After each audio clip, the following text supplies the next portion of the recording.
The following video contains disturbing visuals including scenes of violence, crime, or graphic content that may be upsetting of some viewers. এই ভিডিওর উদ্দেশ্য কোনোভাবেই সহিংসতা প্রচার, সমর্থন বা দর্শকদের আঘাত করা নয়। নমস্কার, আমি সন্তোষ, আপনাদেরকে নিউজ টাইম ডিজিটাল পেজে স্বাগত।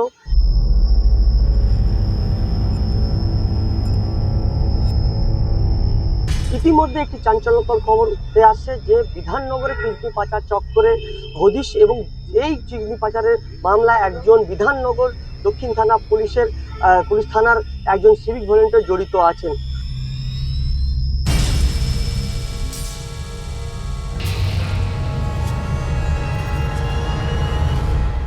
গত মাসেই একজন যুবক বিধাননগর 36 নম্বর ওয়ার্ডের তিমনাথপল্লির বাসিন্দা মঙ্গল মণ্ডল তার নাম, তাকে কাজের লোভ দেখিয়ে বেশ কিছু যুবক তার এলাকার তাকে পাঞ্জাবে নিয়ে যান। সেখানে বেসরকারি হাসপাতালে তাকে অজ্ঞান করে সেখানে তার কিডনি বার করা হয় এবং প্রায় 10 দিন পর সেই যুবক নিজের বাড়িতে ফেরত আসে। আমাকে একটা ঘোড়া ঢুকিয়ে দেখছি এবং বেড ফেড রাখা যায়, এদিকে 3টে বেড, ওইদিকে 3টে।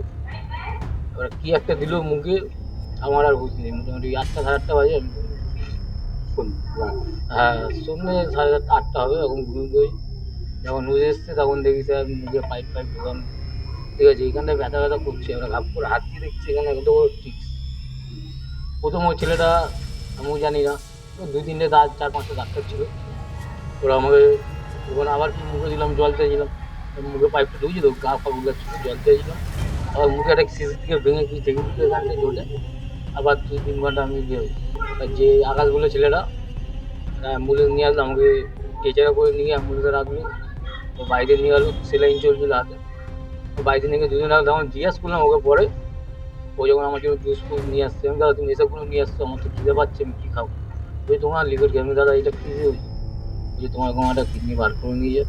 আমি এটা কার বুদ্ধি, কে করেছে? বলছি তোমার কাছে নিয়ে এসছে প্রভাস মণ্ডল, সেই করে। এরপরে বাড়িতে লোকদেরকে জানানো হয়, সেই যুবক জানায় নিজের পরিবারকে। এরপরে পরিবার বিধাননগর দক্ষিণ থানায় অভিযোগ করেন। অভিযোগ করার পর যে কলকাতার যে মূল পান্ডা ছিল প্রভাস, তাকে ইতিমধ্যে বিধাননগর দক্ষিণ থানা পুলিশ গ্রেপ্তার করেছে। কিছুদিন আগে সেই যুবককে দেখা করতে তার বাড়িতে পৌঁছান সেই সিভিক ভলেন্টিয়ার। সেই সিভিক ভলেন্টিয়ার তাকে জানায় কি তাকে 5 লক্ষ টাকা দেওয়া হবে এবং তাকে তার কিডনি ফেরত দিয়ে দেওয়া হবে, কিন্তু যেই কমপ্লেন তারা করেছেন, তার পরিবার করেছেন, সেই কমপ্লেনকে তুলতে হবে। লক্ষণ বিশ্বাসটা কে?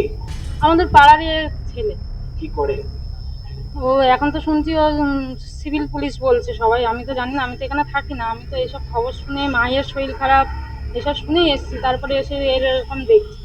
উনি আপনার বাড়িতে আপনাকে কি বলেছেন?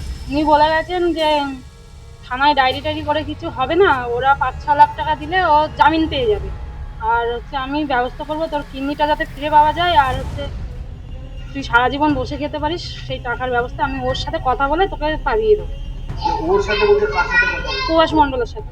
প্রভাস মণ্ডলের সাথে? প্রভাস মণ্ডলের সঙ্গে ওর জানা পরিচয়? হ্যাঁ, জানা পরিচয়, কেন একই জায়গায় তো সব থাকে। একই জায়গায় থাকে? হ্যাঁ। মানে সিভিক ভলেন্টিয়ারের কাজ করে সে এসে বলছে যে যাবেন না? না না, কাকে বলেছে এই কথাটা? কথাটা আমাকে বলেছে। তো আমার একটা কাকি আছে, সে কাকিও এখানে ছিল, আমার বাবা মাও ছিল। মঙ্গল মণ্ডলের বক্তব্য, এই যে সিভিক ভলেন্টিয়ার লক্ষণ বিশ্বাস, তিনি বিধাননগর দক্ষিণ থানার সিভিক ভলেন্টিয়ারের কাজ করেন এবং এখনো পর্যন্ত থানা তাকে গ্রেপ্তার করা হয়নি, এমনটাই তিনি প্রশ্ন তুলছেন এবং সরাসরি তিনি কিডনি পাচারে যুক্ত।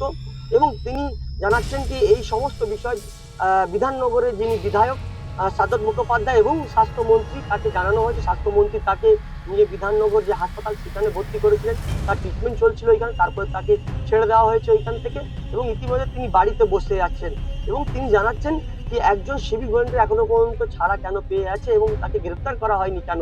সেক্ষেত্রে তার গ্রেপ্তারের দাবিতে তিনি কথা বলেছেন এবং সেই কিডনি পাচার যে ইতিমধ্যে যে পাঞ্জাবে গিয়ে তার যে কিডনি বার করা হয়েছে অজ্ঞান করে, সেই কিডনি কাকে দেওয়া হয়েছে এবং এই চক্র কতদিন ধরে চলছে পাঞ্জাবে, এই এবং কলকাতা থেকে কিভাবে যোগসূত্র হয়েছে সেই বেসরকারি হাসপাতালে, এই সমস্ত তথ্য তিনি জানতে চেষ্টা করছেন।